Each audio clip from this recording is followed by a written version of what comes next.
Hello guys, আসসালামু আলাইকুম। এখন আমরা দেখাবো আমাদের এলাকা। শীতের মৌসুমে এত কুয়াশা পড়ছে জানি দেখাই যায় না। আমি একটা গাড়ি চালক, আমি গাড়ি চালাই। দেখেন গাইস, পুরা কিচ্ছু দেখা যায় না, পুরাই অন্ধকার। আপনাদের আজকে এমন একটা জিনিস দেখাবো, আপনারা দেখতে থাকেন, ঠিক আছে? এখন আমরা আইছি বরিশাল মঠবাড়ি এলাকায়। বিশাল সাগর সমুদ্রের পাড়ে যাইতাছি, এই যে নদীর পাড় দিয়ে যাইতাছি। আপনারা দেখেন এই বিশাল হাইওয়ে রোড। এই যে আমি এখন গাড়ি চালাইতেছি বর্তমানে। গাইস, আমি এখন বর্তমানে সমুদ্রের উপর আছি, ব্রিজের উপরে। ব্রিজটা দেখুন, বিশাল বড় ব্রিজ, সাথে অনেক বিশাল বড় নদী, আর একুল দেখা যায় না।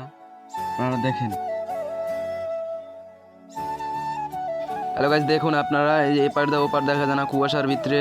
মানে এত পরিমাণ কুয়াশা পড়ছে গাইস। দেখেন আপনারা, দেখেন আমরা সমুদ্র সৈকতের পাশেই আছি বর্তমানে।